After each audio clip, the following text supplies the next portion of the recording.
This is the big one. It's the big one, Elizabeth. I'm a coming, honey. I'm a coming. Welcome to the superpilotish channel. My name's Graham Wilson, and today I'm going to be doing the armchair quarterback thing in my basement. Now, I didn't have a helmet to be the real quarterback. Like I don't have a football helmet, so I use the motorcycle helmet close, Okay, I'm going to go back to something going back to something a little more comfortable. All right.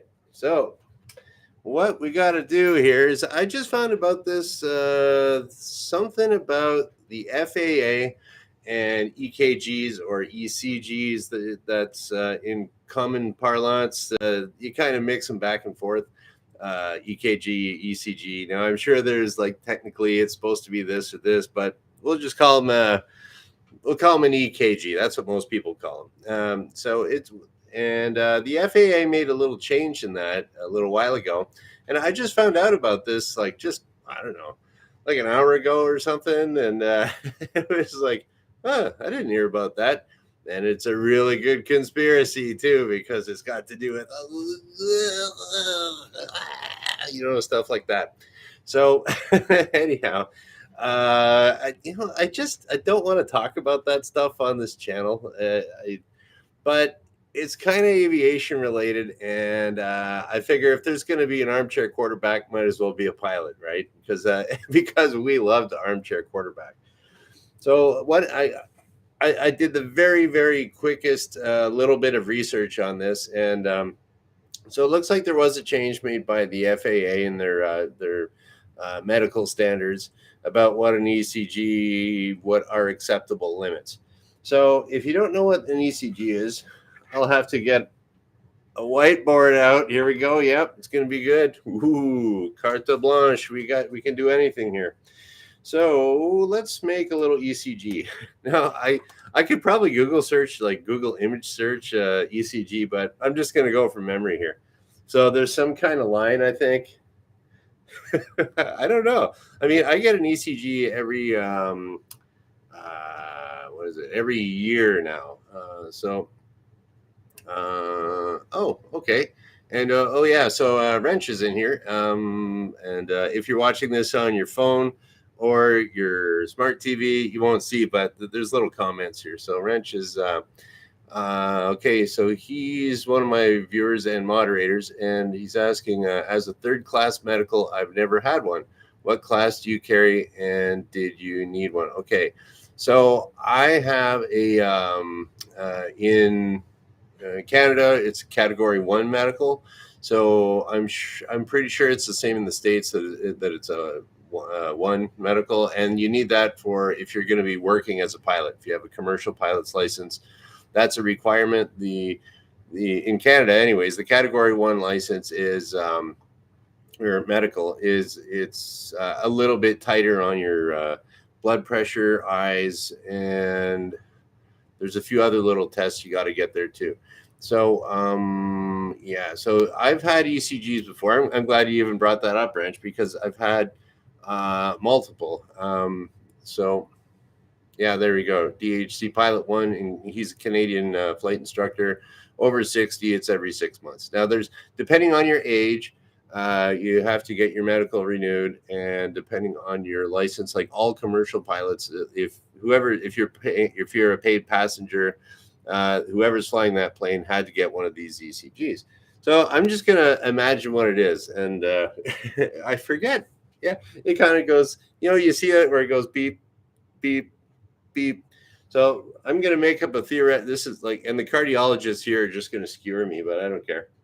Okay, let's just say we're gonna have. Okay, I'm gonna use multiple colors here. Here's your baseline, and your heart's gonna go. So it kind of goes beep. Okay, I gave it you got a little electrical impulse there, and boom, when your what do you call it, ventricles or whatever, squishes the blood through. There's that, and then maybe it kind of goes down, and ideally it might come up a little in this. So we'll say something like that, and that pattern there would probably repeat. So it'd go boom, boom, boom, boom. This is just a rough guess on how it goes. And it would repeat. And let's just say that this is your safe zone here between there and there. Okay. So there you go. That's your ECG. And so what the FAA did is they changed it so that theoretically these little safe zones, it got a little bit wider. So, and this one here kind of went down there. Which one's blue? Which one's, okay, that's blue. All right. So yeah, so there we go. There's your ECG, and they made it a little bit wider for the. This is my little bit of research. So, but now because I've had these ECGs, and I've also been around a lot of other commercial pilots, that you get an ECG, everything's fine, blood pressure is good. You pass your urine tests, they're checking for blood sugar. Yeah, so they're doing all this stuff, and then you get this notice in the mail that says, like, your license is now no good until you get a ECG. And I'm like, what? I got to go to work tomorrow. And then you run down to get an ECG really quick. Doctor takes a quick look. Yeah, that's cool. So what can happen is, and I've had a couple of friends when I was going to college that they just got like some weird anomaly. So what it is that there's a certain safe zone there that your heart can operate within. And every once in a while, you might have just a little blip over here. Whoop. And it might have just, maybe you're nervous, maybe you sneezed, maybe something weird happened while you were hooked up to all of your electrodes and stuff like that, and it zipped over that safe line there. Oh, okay, now that's flagged. That's it. You lose your medical until we get another one. And then so what happens for just about everybody that this has happened to, myself included, you go do another ECG and you're back to normal, you're back in business. So I have a feeling now here's my ultimate yeah, and the one guy that it didn't happen on, that he was having seizures. And so what happened with him seizures is that he was having he was like a bodybuilder, and he was taking this protein supplement, and it had an incredible amount of aspartame in it. And so he eventually he lost, he was worried about getting kicked out of the flight program. And but what turned out is like this protein powder with an insane amount of aspartame. One of the side effects for some people is that it could make you go into seizures. So he was at this disco, and then disco, hey, that's very European, but he's at this dance club and the strobe lights were going off, and he seized in the dance club. So yeah, they kind of tracked it down through Transport Canada and this and that, and medical people. They figured it out that it's like, okay, lay off on the aspartame, and then, or actually they put him in front of this machine where that you can change the frequency of the flashes. And I guess apparently if you get it at the right frequency for just about anybody, you can go into a seizure.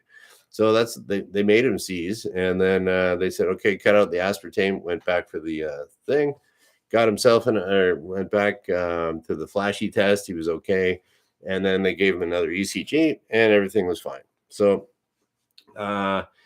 yeah, so what they did in the FAA, they made it a little bit bigger. So probably, I would say, just the quick research that I've done on that, the FAA statement on it was something like, well, we do things according to science and statistics and safety and blah, blah, blah.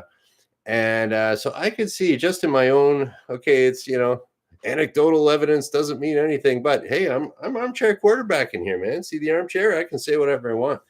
So yeah, I have a feeling that what they did is they eliminated all the people that like myself and other people that had those little anomalies there. Now they won't have to go back for another ECG, and they probably did a big statistical analysis on that, because FAA is just like Transport Canada, I'm sure. Those people are obsessed with safety. They're not doing anything for like political reasons or to keep your job. It's like, no way. When it comes to flight safety, they're all pilots and stuff. They don't mess around with that. And And just think about it if you are a pilot, or when does a government regulating agency ever just like get rid of rules? They don't. They only make more tighter rules, right? So there's no way that the FAA would be loosening up medical requirements to cover up something with the old, whatever. So, anyways, yeah. So I think so this is my armchair quarterbacking, and so what I'm going to do is I'm going to do a little deeper dive on this, and I'm going to come back on Friday with some because in true flight instructor fashion, if you don't know something like really well, like here, I don't know 100%.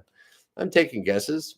Armchair quarterback. So, and I'm going to get you the actual my official statement, superpilotish, the Office of Superpilotish official statement on Friday when I come back.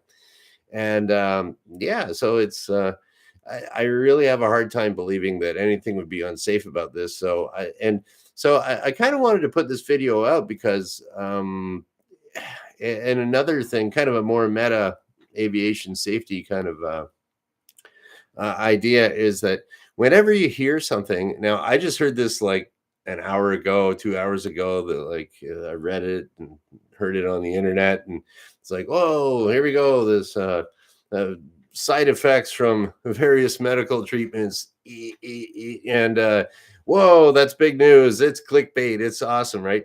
And then so it's like the number one thing you do for anything in aviation, if there's an accident or an incident, you don't comment on it. Like, okay, there's an investigation.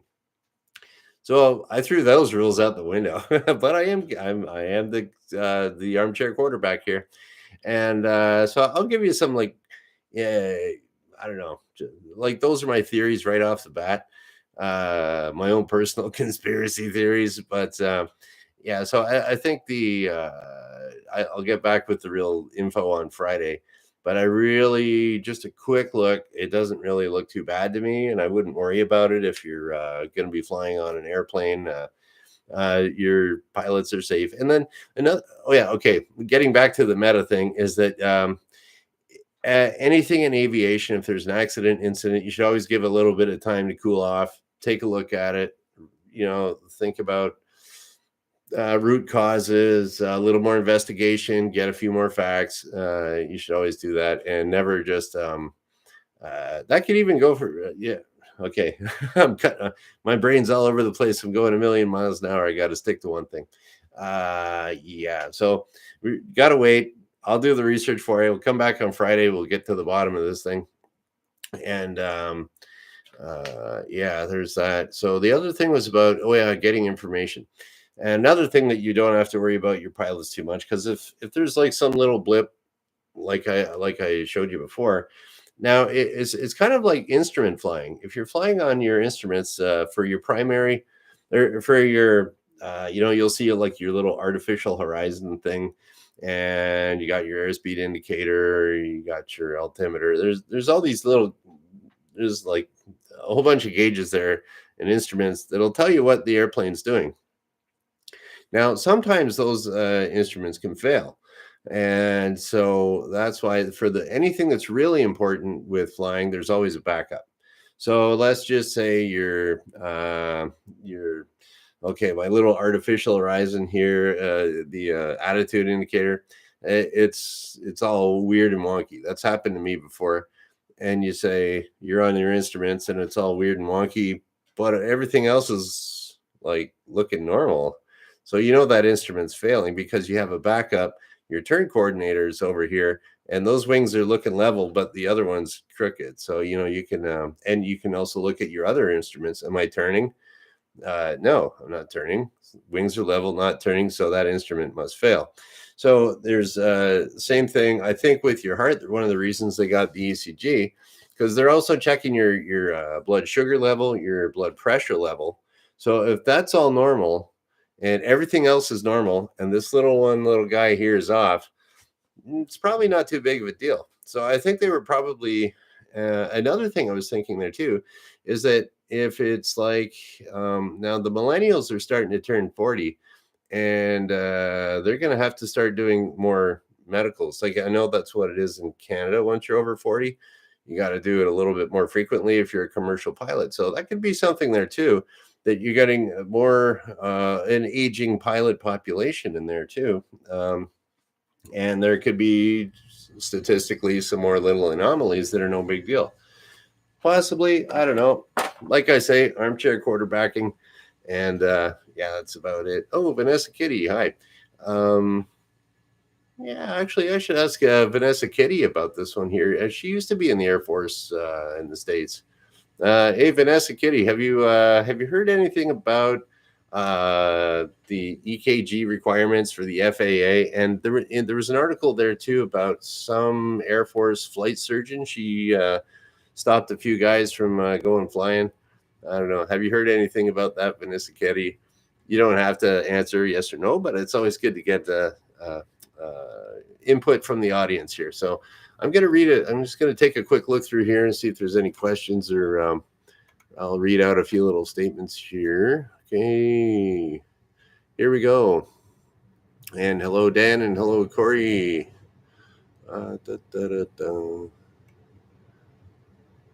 Okay, yeah, DH pilot one. They probably realized they needed more pilots, or they would maybe, or I would also say maybe they want to keep their pilots online a bit more. Because you think about it, if you get like, I know because there's some airlines in the States are so huge that they're, you could be running out of your medical could be running out, and there's like FAA certified pilots in all around the world actually, and I know there are for Transport Canada too. So it's usually in the bigger centers. So if you're in Paris, you could probably get an FAA medical there, and so some pilots there in Paris, they might need their medical. Maybe they got stuck there for medical reasons of food poisoning, or they had something happened and their medical was going to expire and they had to fly a plane back. Well, if they're stuck in Paris, they get the weird little anomaly blip here, and now the airline has their pilot stuck in Paris. And how are they going to, are they going to pay him to get back?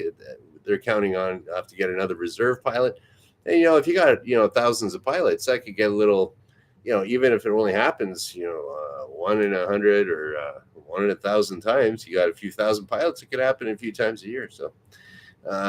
Anyways, where was I going with that? Yeah, so I think it could be, I'm sure they did some kind of statistical analysis at the FAA and said, yeah, this is an okay, acceptable, safe thing. And another thing there too, I was thinking is like, I wonder what the limits are, little ECG limits.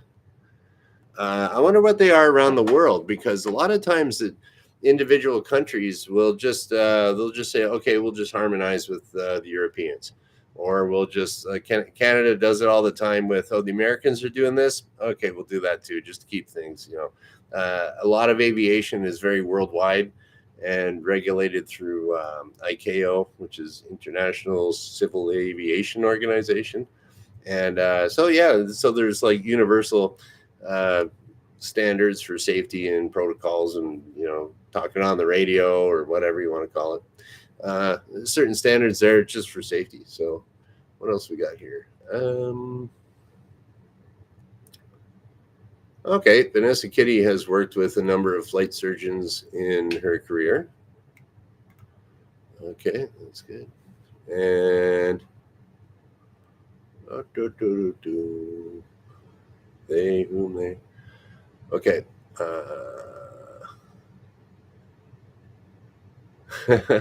Okay. Yeah, so Dan can't wait to quiz his friend who is proudly aeronautically rated. Aeronautically rated, eh? Well, okay. And hey, Jim, I see you in here too. Yeah, so if one wanted to join the Space Force, how does one do that? I don't know, man. Canada doesn't have a Space Force. Yeah, so I don't know how you join Space Force. You just like email them or something like that. Anyways, oh, and Wrench says just military recruiting. So Space Force must be like a spinoff of the Air Force or something like that. Okay, there we go. Wrench knows more than me. And okay, what else we got here? Okay, so yeah, DHC1 pilot says just float right into Space Force. Okay, so anyways, I did oh, and Vanessa Kitty backs that up too. Okay, so Space Force USA, you see a recruiter, you see USAF. She would know. She's retired from the Air Force there. So okay, cool. And yeah, that's about it. I'm gonna do a little bit more digging here. This is start. It looks at my first hunch of this is that it's a little conspiracy theorish, and I hate saying all that stuff. I mean, I love a good conspiracy. I absolutely love a good conspiracy. Like, wouldn't that be cool if we just found out that like aliens are controlling the world? Like, that'd be awesome, right? So far, those lizard people, if they were true, that'd be cool. But I don't see a whole lot of lizard people out there. So, anyways, although I don't know, it's maybe the other day I was downtown. A couple guys were looking a little weird, but no, okay, yeah. So just my first hunch here is just like, I don't know, but I will dig into that, and yeah, I'll be back on Friday, and this will kind of be like the part one, I guess, of the EKG ECG episode. I won't have the armchair. I won't be armchair quarterbacking like I was today. I'm going to give you the real super pilotish in-depth report on that because just because I kind of want to know myself, really, and I'd also like to know the standards around the world for European medical standards and see how I've never really looked into that, so this is a good excuse to do that. So, anyways, that is about it. And I'll be back on Friday at noon. Today's Wednesday. I'll be back Friday at noon because I do this Monday, Wednesday, Friday at noon Eastern. And we are going to, oh, wait a minute. What do we got here?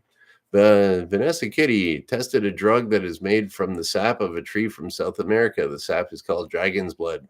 Coolest sounding drug trial ever. Not bad.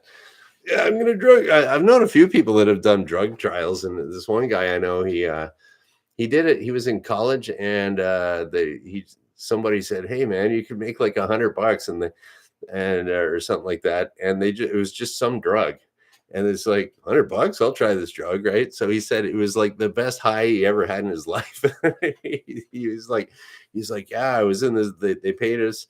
And they had cameras in the room, and they put like these guys in just a hotel room. They gave them this drug. Some was placebo, some was not, probably. And yeah, so he tried this drug, and he said that he was so high, and that he says it was wild. It was all foggy, and guys were like dropping like flies, and people were picking him up and taking him out, and reviving him and stuff. It's like, yeah, $100. Hey, $100 is $100, right? So, anyways, cool. And there we go. Yeah, so Monday, Wednesday, Friday at noon Eastern. And yeah, we'll shut her down. So that's about it.